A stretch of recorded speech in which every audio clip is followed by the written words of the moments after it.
আমরা এখন বেনফিশ মৎস্য বন্দরে রয়েছি। দেউলপুর হাই স্কুল কীভাবে কঠোর পরিশ্রমের মধ্য দিয়ে কিছু মানুষ জীবিকা উপার্জন করেন। হেনরি আইল্যান্ড থেকে আমরা বেরিয়ে যাচ্ছি এবং আমাদের ছাত্রছাত্রীরা সামনেই রয়েছে। এরকম ভালো লাগা কিন্তু কোনো ট্যুরে তোমরা পাবে না। এটা কিন্তু এই বারবার আগের বারেও বলে এসেছি, এবারেই বলছি, কোনো এক্সকারশনে পাবে না এরকম। চলো চলতে থাকুক। বকখালি একটি উপকূলীয় এলাকা, তাই এখানকার স্বাভাবিক উদ্ভিদের মধ্যে আমরা ম্যানগ্রোভ জাতীয় গাছপালা দেখতে পাই।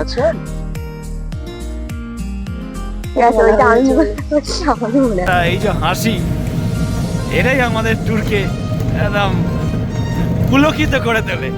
যা তার শান্ত আর্তিমি অর্ধচন্দ্রাকার সাদা বালির সমুদ্রের জন্য বিখ্যাত। ঝিনুক, এই যে ঝিনুক গুলো আমরা মানে দীঘায় গিয়ে আমরা এই ঝিনুক কেনার জন্য আমরা যাই পাবো তাদের একসাথে আনন্দ করবো, কারণ উই আর স্টুডেন্ট। দারুণ জিনিস নিয়েছিস, ক্যালসিয়াম কার্বনেট, এটা শামুকের খোল। চল এদিকে তাড়াতাড়ি।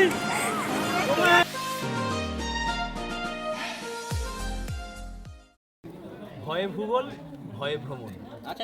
ভূগোলের এক বিশেষত্ব হলো এক্সপ্লোরেশন, অর্থাৎ প্রকৃতির বুকে বিভিন্ন জায়গায় যা কিছু রয়েছে সেগুলোকে খুঁজে দেয়।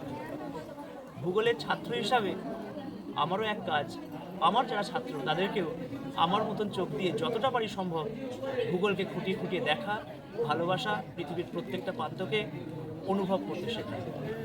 তাই আজকে ভূগোলের এক্সকারশন হিসাবে আমরা বেছে নিয়েছি বকখালি অঞ্চলকে।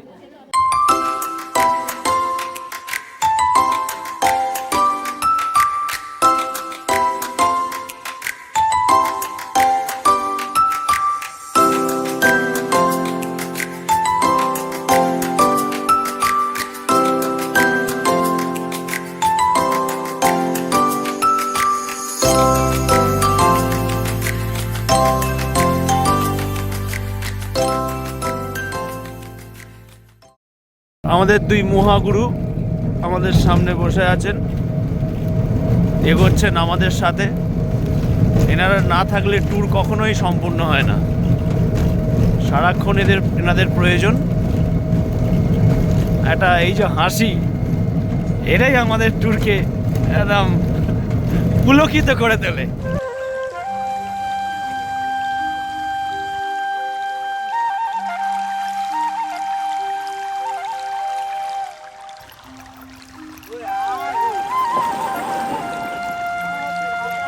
আমরা বর্তমানে বকখালিতে হেনরি আইল্যান্ডে চলে এসেছি। এখানে স্বাভাবিক উদ্ভিদের একটা বিশেষত্ব রয়েছে, যে বিষয়টা আমি রাইবা বললাম। আমাদের ছাত্রছাত্রীদের বলুন যে কি ধরনের ন্যাচারাল ভেজিটেশন এখানে দেখা যায় বা কেনই বা বিকাশ লাভ করছে, বলো। বকখালি একটি উপকূলীয় এলাকা, তাই এখানকার স্বাভাবিক উদ্ভিদের মধ্যে আমরা ম্যানগ্রোভ জাতীয় গাছপালা দেখতে পাই। আর সুন্দরবন কোন মাটিতে জন্মায়? লবণাক্ত মাটি। আর আর এখানকার মানে ম্যানগ্রোভ উদ্ভিদগুলি শ্বাস প্রশ্বাসের জন্য এই শ্বাস মানে ওদের অক্সিজেন নেওয়ার জন্য এই শ্বাসমূলগুলি মাটির নিচে থেকে সূক্ষ্মমূল বের করে, যার সাহায্যে এরা শ্বাস প্রশ্বাস নেয়। এখানে নানা রকম গরান, সুন্দরী গাছ দেখতে পাওয়া যায়। গরান গাছ, পরিষ্কার অনেকগুলো গাছ দেখতে পাচ্ছি। যতটা সম্ভব এই তো গরান গাছ। এইখানে হচ্ছে গরান গাছ, কিছুটা গরান গাছের, হ্যাঁ গরান গাছ দেখা যাচ্ছে। এইটা হচ্ছে ব্ল্যাক ম্যানগ্রোভ বলছে। সুন্দরী গাছকে এখনো পর্যন্ত চোখের সামনে সেরকম ভাবে দেখতে পাচ্ছি না। কাঁটা বাবলা প্রচুর পরিমাণে এখানে রয়েছে। আমরা যত এগোচ্ছি এই ধরনের বৈশিষ্ট্য কিন্তু আমরা কোনোদিন দীঘা গেলেও দেখতে পাবো না, তাই না? এই হচ্ছে আমাদের একটা মানে এক্সকারশনের বিশেষ বৈশিষ্ট্য, যে গার্জেনের সাথে আসলে আমরা এই গাছগুলোকে দেখতে দেখতে চলে যাবো, কিন্তু যখন ভূগোলের স্টুডেন্ট হিসাবে আসবো আমরা ফিল করবো, তাই না? এই ফিলিংসটা আমাদেরকে ভূগোলের প্রতি ভালোবাসা তৈরি করে। আমরা আরো সুন্দরভাবে ভূগোলকে নিয়ে এগোতে থাকি। চলতে থাকুক আমাদের এক্সকারশন হেনরি আইল্যান্ড।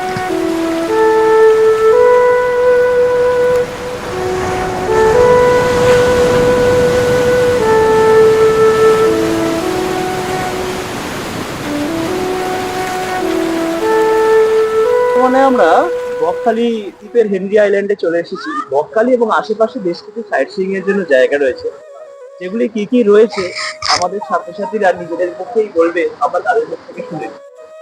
বল। প্রথমত বকখালি বীচ। বকখালি পশ্চিমবঙ্গের কাছেই একটি জনপদ, যা তার শান্ত আর্তিমি অর্ধচন্দ্রাকার সাদা বালির সমুদ্রের জন্য বিখ্যাত। এখানে অসংখ্য লাল কাঁকড়া দেখা যায় এবং এখানে সূর্যাস্ত এবং পাশের দ্বীপগুলো সূর্যাস্ত এবং সূর্যোদয়ের দৃশ্য উপস্থাপন করে এবং এখানের পরিবেশ অত্যন্ত শান্ত। বকখালি একটা দর্শন জায়গা হচ্ছে হেনরি আইল্যান্ড, যেখানে আমরা এখন উপস্থিত হয়েছি। হেনরি আইল্যান্ড পশ্চিমবঙ্গের দক্ষিণ চব্বিশ পরগনা জেলার কাছে একটি জনপ্রিয় কেন্দ্র। এটি বকখালির কাছে, উপকূলের কাছে এবং বঙ্গোপসাগরের তীরে অবস্থিত। এখানে মৎস্য চাষের প্রকল্প দেখা যায় এবং পরিযায়ী পাখি দেখা যায়। বর্তমানে আমরা দেউলপুর হাই স্কুলের পক্ষ থেকে চলে এসেছি হেনরি আইল্যান্ড, যেটি বকখালি দ্বীপের একটি পার্ট যাকে বলা যায়। বকখালিতে যারা বেড়াতে আসে তারা এই হেনরি আইল্যান্ডে আসে। ওদিকে দেখাই যে স্নিগ্ধ সমুদ্র কিভাবে আমাদের দিকে এগিয়ে আসছে, ওদিকে দেখাই আমাদের ছাত্রছাত্রীরা এই পরিবেশে এসে কতটা আনন্দ পাচ্ছে। এই হচ্ছে ব্যাপার। এবার ভৌগোলিক দিক থেকে এটাকে একটু বোঝানোর চেষ্টা করি। আমাদের হেনরি আইল্যান্ড অ্যাকচুয়ালি রয়েছে বকখালি দ্বীপের পূর্ব দিকে। ওই দূরে যদি চলে যায় একদম, তো সেখানে সপ্তমুখী নদী রয়েছে, তাই দিদি? সেই নদীর জোয়ারি নদীর পলি এখানে এসে পৌঁছাচ্ছে, যার ফলে এই যে আমরা যে এই জায়গাটা, এই যে বালি যেটা দেখতে পাচ্ছি, অ্যাকচুয়ালি এটা বালি নয়, এটার সাথে কাদা এবং বালি মিশে আছে, যেটা এই অঞ্চলের মানে একটা বিশেষ বৈশিষ্ট্য। দিদি, এবার হেনরি আইল্যান্ড সম্পর্কে আপনি বলুন, কেমন লাগছে এটা একটুখানি বলুন, ছেলে মেয়েদের যে নিয়ে এলাম। খুব সুন্দর জায়গাটা, একদম শান্ত নিরিবিলি জায়গা। হ্যাঁ, তার সঙ্গে এত সমুদ্রের ধারে এইরকম ম্যানগ্রোভের সমাহার অনেক বিচে দেখা যায় না। সুন্দরবনে গেলে তো শুধু খাড়ির মধ্যেই আমরা দেখতে পাই সুন্দরবনে, কিন্তু এখানে একদম সমুদ্রের ধারেই পুরো একদম শুরু হয়েছে বিস্তৃত, যতদূর তাকাচ্ছি শুধু ম্যানগ্রোভ। এর ভেতরে অনেক পশু পাখি, ছোট ছোট অনেক পাখি দেখা যাচ্ছে, যদিও আমরা সেটা ছবিতে হয়তো তুলতে পারবো না। তবে সমুদ্রের একটা প্রভাব যে আছে, বিচটা ভীষণ ফ্ল্যাট এখানে, এই জন্য ঢেউটা সেই দীঘা বা পুরীর মতো অত মারাত্মক নেই, কিন্তু একটা শান্ত সুন্দর একটা বিস্তৃত বিশাল বড় অঞ্চল, যেটা বেশ মনোমুগ্ধকর, বেশ সুন্দর লাগছে। মানে খুবই খুশি ওরা, বা যে যারা হয়তো কোনোদিন সমুদ্রের ধারে আসার সুযোগ পায়নি, তাদের কাছে তো এটা একটা বিশাল প্রাপ্তি। অসাধারণ একটা লাগছে, যাকে এক কথা বলে অনির্বচনীয়, মানে ভাষায় প্রকাশ করা যায় না। এত যে সৌন্দর্য, মানে প্রকৃতির সৌন্দর্য ঢেলে দিয়েছে এখানে। প্রকৃতির যে একটা অপূর্ব যে সৌন্দর্য, যেটা এক কথায় ভীষণ ভালো তো বটেই, আর তার সঙ্গে সঙ্গে রয়েছে যে বিভিন্ন ম্যানগ্রোভ জাতীয় অরণ্যের যে প্রভাব, সেগুলো দেখা যাচ্ছে। আর সঙ্গে সঙ্গে ঝিনুক, এই যে ঝিনুকগুলো আমরা দীঘায় গিয়ে আমরা এই ঝিনুক কেনার জন্য বা ঝিনুক পোড়ানোর জন্য আমরা ব্যতিব্যস্ত হয়ে পড়ি, কিন্তু এখানে প্রকৃতি যেন ঝিনুকের একটা মালা তৈরি করে দিয়েছে। সেখানে মানে অবলীলাক্রমে আমরা যখন ইচ্ছে ঝিনুক তুলতে পারি, এই সমস্ত ব্যাপার তো রয়েছে। আর তার সঙ্গে রয়েছে এই যে সূর্যোদয় থেকে আস্তে আস্তে সূর্যের যে আলোটা আরো যে বাড়ছে, আরো যে দীপ্যমান হচ্ছে, এই সৌন্দর্যটা অসাধারণ।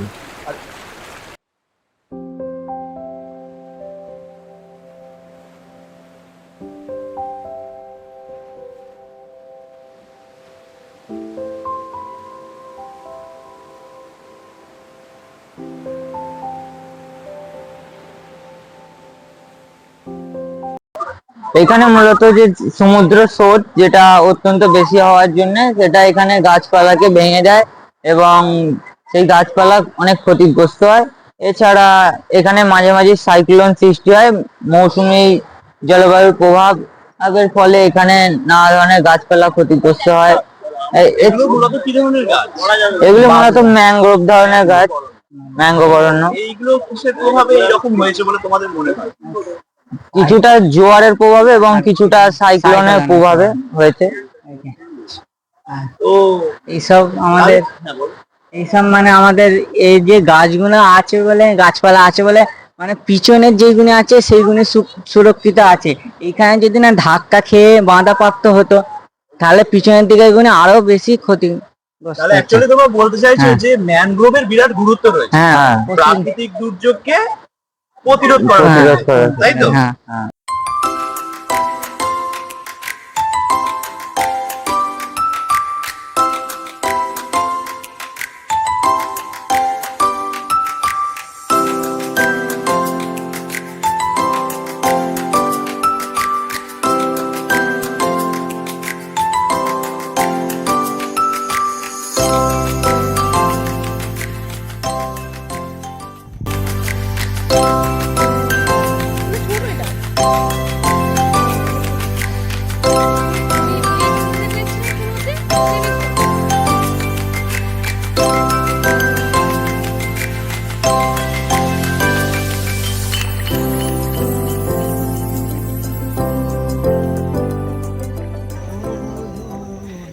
হেনরি আইল্যান্ড থেকে আমরা বেরিয়ে যাচ্ছি এবং আমাদের ছাত্রছাত্রীরা সামনেই রয়েছে, আর দুদিকে রয়েছে সুবিস্তৃত ম্যানগ্রোভ অরণ্য।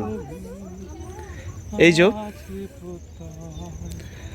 জোয়ারি শোল, এখানে টাইডাল ক্রিক বলা হয় এগুলোকে। তো এইখানে জোয়ারের জল প্রত্যেকবারে প্রবেশ করে, আর তার ভিত্তিতে এখানে ম্যানগ্রোভ অরণ্যের সৃষ্টি হয়েছে।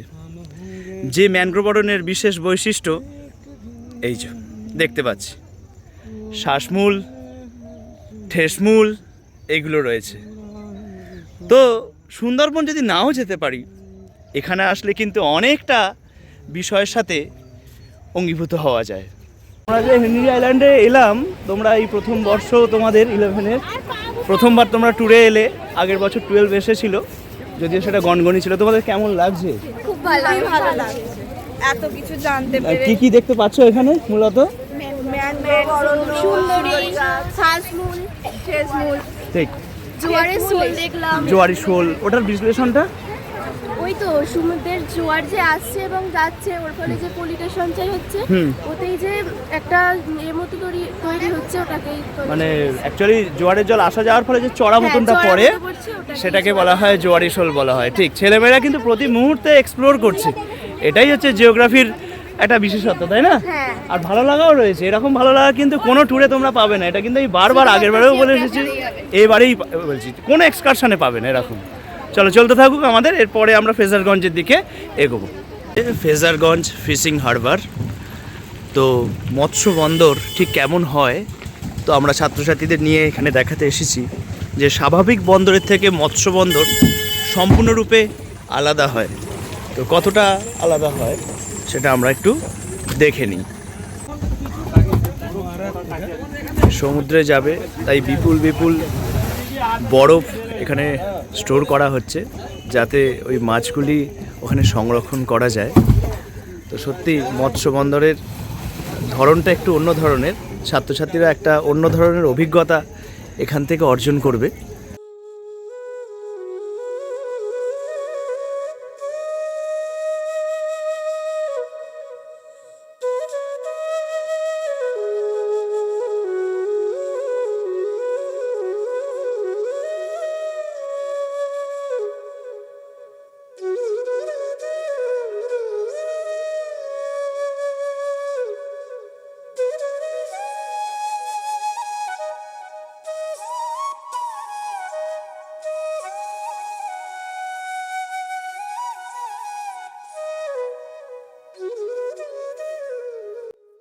নমস্কার, আমি শুভ কাঁঠাল।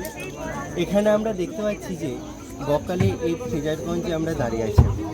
এখানে আমরা দেখতে পাচ্ছি যে এখানকার বেশিরভাগ মানুষই এই জীবিকা সম্পর্কে তারা এই জীবিকা করেই তাদের ঘর সংসার চলে, এবং এখানকার বেশিরভাগ মানুষই এই জীবিকার উপর নির্ভরশীল। সাধারণ বন্দরের থেকে মৎস্য বন্দর অনেকটাই আলাদা হয়। এখানকার যারা মানুষজন রয়েছে, স্থানীয় মানুষ, তারা এর উপরই অনেকটা জীবিকা নির্ভর করে বেঁচে রয়েছে।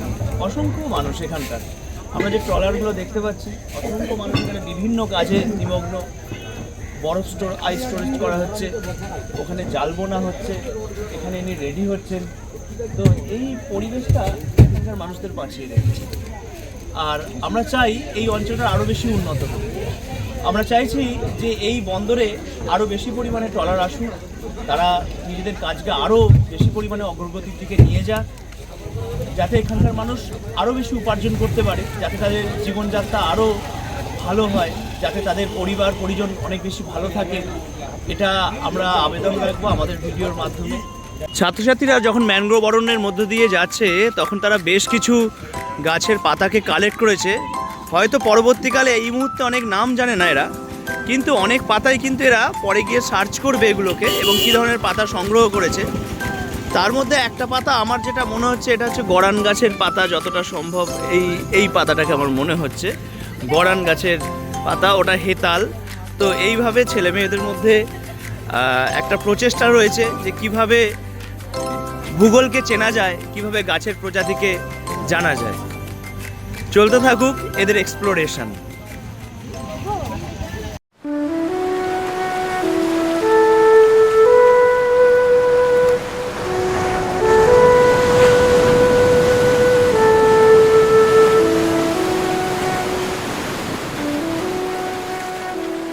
কার্গিল সি বিচে রয়েছি। যদি আমরা কার্গিল সি বিচের দিকে একটু ঘোরাই ক্যামেরাটা, যে এই বিচ কিন্তু স্নানের জন্য উপযোগী নয়, কারণ অসংখ্য বোল্ডার পড়ে আছে, যে বোল্ডারগুলোকে পার করে স্নান করা যায় না। তবে এখানকার যদি মরফোলজিক্যাল ক্যারেক্টারিস্টিক্স দেখা যায়, এই যে বালি একটু দেখি, এই বালিতে কিন্তু অ্যাকচুয়ালি এটা হচ্ছে গ্রে সফট স্যান্ড। দূরে যদি দেখি ওই যে সাদা, ওইগুলো হচ্ছে গ্রে সফট স্যান্ড। আর এখানে রয়েছে স্যান্ডের সাথে স্যান্ডি লোম বা লোমলি স্যান্ড রয়েছে, যেটা মাটিকে কামড়ে ধরে রাখে শক্ত করে যদি দেখা যায়, যার ফলে এই অঞ্চলে কিন্তু ইরোশন অনেক বেশি কম হয় এই ধরনের ক্যারেক্টারিস্টিক্সের জন্য। সত্যি কার্গিল বিচ অসাধারণ একটা জায়গা বেশ কিছুক্ষণ সময় কাটানোর জন্য। বিকালের দিকে আসলে আরও বেশি ভালো লাগবে। আমরা একটু বেলাতে এসেছি, তা সত্ত্বেও ছেলে মেয়েদের মধ্যে আনন্দের সীমা নেই, সবেতেই তারা আনন্দ করতে পছন্দ করে, তাই তো নাকি? আমরা যাই পাবো তাদের একসাথে আনন্দ করব, কারণ উই আর স্টুডেন্ট। ঠিক।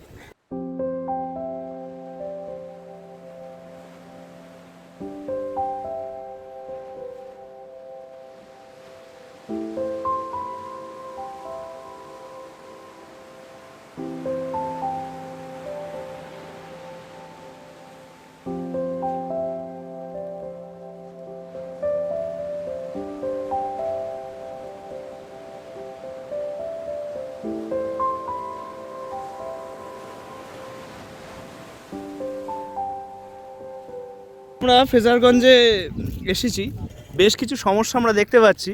আমাদের বিদ্যালয়ের ভারপ্রাপ্ত প্রধান শিক্ষক মহাশয় অনেকগুলো সমস্যা লক্ষ্য করলেন, অনেকে আক্ষেপ করছিলেন, তাই আক্ষেপটা একবার মুখ থেকে শুনে নিই। বলুন স্যার, জোরে বলুন। এখানকার যে প্রাকৃতিক সৌন্দর্য সেটা অবর্ণনীয়, কিন্তু দুঃখের সঙ্গে জানাতে হচ্ছে যে আমাদের প্রশাসনিক যে একটা এই যে ভৌগোলিক অবস্থান, সেই অবস্থানের প্রতি তাদের মানে না দেখার ভান করা, তাদের অবহেলা করা, এটাকে কোনোভাবেই অস্বীকার করা যাচ্ছে না। বলতে গেলে বর্তমান যে সরকার রয়েছে বা যারা দায়িত্বে রয়েছেন তাদের উদ্দেশ্যেই বলতে হয়, আপনারা একটু দেখুন দয়া করে, কেননা এত সুন্দর যে পরিমণ্ডল রয়েছে তার রক্ষণাবেক্ষণ যথাযথ হচ্ছে না। ডেভেলপমেন্ট তো অনেক দূরের বিষয়, যেগুলো ছিল সম্পদ, সেই সম্পদগুলোকেই ক্রমাগত প্রতিনিয়ত অবহেলার ফলে তা ক্ষতিগ্রস্ত হচ্ছে। বকখালি একটা ভ্রমণমূলক জায়গা, পর্যটন কেন্দ্র, তো মোটামুটি ঠিক আছে, কিন্তু সরকারের এইটা একটা চেষ্টা করা দরকার। যেমন বর্তমান সময়ে সরকার দীঘা, মন্দারমণি এইগুলোকে বেশ কিছুটা হলেও সুন্দরভাবে সাজিয়েছে, কিন্তু সেই তুলনায় বকখালি অনেকটাই পিছিয়ে আছে। এখানকার যে যানবাহন বা রাস্তাঘাট এবং বকখালির ওইখানে যে আমরা গিয়েছিলাম সি বিচে, ওখানেও দেখলাম আলোর পর্যাপ্ত ব্যবস্থা নেই, বা আরও যে সাইট স্ক্রিন ইয়েগুলো আছে সেগুলোও কিন্তু খুব একটা সঠিক নয়। যদি সরকার এই দিকটা একটু ভাবনা চিন্তা করে তাহলে ভবিষ্যতে হয়তো এটাও দীঘা, মন্দারমণি না হলেও তার কাছাকাছি হয়তো হয়ে উঠতে পারে। বর্তমানে আমরা কোথায় রয়েছি বলতো? ফ্রেজারগঞ্জে রয়েছি। আমরা একটুখানি আমাদের ছাত্রীর মাধ্যমে জেনে নিই যে কি এখানে দেখতে পাচ্ছি, সমস্যাই বা কি, যেটা দেখছি আদৌ বাস্তব কি না, মানে ঘটছে কি আদৌ না অনেক রকম তফাৎ। যাই হোক, সব মিলিয়ে একটুখানি শুনে নিই, বল। প্রথমত এসে দেখছি ফ্রেজারগঞ্জে প্রচুর মাছের সমাহার দেখতে পাচ্ছি। বড় বড় ট্রলারগুলো এসে মাছ জমায়েত করছে, আর পর্যটক এবং স্থানীয় বাসিন্দারা এখান থেকে সংগ্রহ করে নিয়ে যাচ্ছে সেই টাটকা মাছ। আর দেখতে পাচ্ছি বায়ুকল, তো অপ্রচলিত শক্তিগুলিকে বজায় রাখার জন্য বর্তমানে কি অদৃশ্য শক্তি আমরা জানি না, কিন্তু বন্ধ হয়ে আছে। কেন চলছে না কোনো উত্তর নেই, দীর্ঘদিন বন্ধ হয়ে রয়েছে। এটা সত্যিকারই সমস্যা। অপ্রচলিত শক্তি, এদিকে আমরা বলছি গচ্ছিত সম্পদকে রক্ষা করতে হবে, তাই না? কিন্তু তারপরে আমরা অথচ অপ্রচলিত শক্তি তৈরি করে শুধু শো অফ করছি যে হ্যাঁ এটা রয়েছে, কিন্তু আদতে চলছে। আরেকটা জিনিস, একটা নতুন জিনিস দেখতে পাচ্ছি, ওই জিনিসটা একটু বলো তো, ওটা কি জিনিস? ওটা হচ্ছে র্যাডার, এক ধরনের হ্যাঁ, সক্রিয় সেন্সর, সক্রিয় সেন্সর, হ্যাঁ, যেটার মাধ্যমে এই উপকূলবর্তী এলাকা তারপরে নিরাপত্তা বজায় রাখে। ঠিক, অর্থাৎ অ্যাকচুয়ালি ওটা আমি একটু বলি তোমাদের, ভারত সরকার থেকে এটা নির্মাণ করা হয়। বর্ডার বরাবর এই র্যাডারগুলো স্থাপন করা হয়। এই র্যাডারের কাজ হচ্ছে রেডিও সিগন্যাল ডিটেক্ট করা। 26/11 যে আমাদের হামলা হয়েছিল মুম্বাইয়ে, এই কোস্টের মাধ্যমেই জঙ্গিরা কিন্তু পাকিস্তান থেকে এখানে এসেছিল। 11 জন আমাদের ট্রলারের যে মাঝি ভাইয়া ছিল তাদেরকে মেরে তারা ঢুকেছিল। এই র্যাডার তাদের কথা ক্যাপচার করতে পারেনি, ব্যর্থ হয়েছিল। সেই কারণে এখন আরও সংবেদনশীল হয়েছে সরকার, যার জন্য প্রত্যেকটা উপকূলে এই র্যাডারগুলোকে স্থাপন করা হয়েছে, যাতে ওয়্যারলেসের মাধ্যমে যা কিছু যোগাযোগ সেগুলো সব যেন ক্যাপচার করে দেশের নিরাপত্তা দিতে পারে। এটা একটা কারণ। এইভাবে আমরা বকখালির বিভিন্ন প্রান্ত জিওগ্রাফিক্যালি এক্সপ্লোর করতে করতে মধ্যাহ্নে এসে পৌঁছেছি। তাই এখন সবাই মিলে হোটেলে ফিরে যাচ্ছি। এরপর লাঞ্চ করে আমরা বকখালি সি বিচে পৌঁছে সেখানে নতুন কিছু আবিষ্কার করব। আজকের ভিডিও এই পর্যন্ত।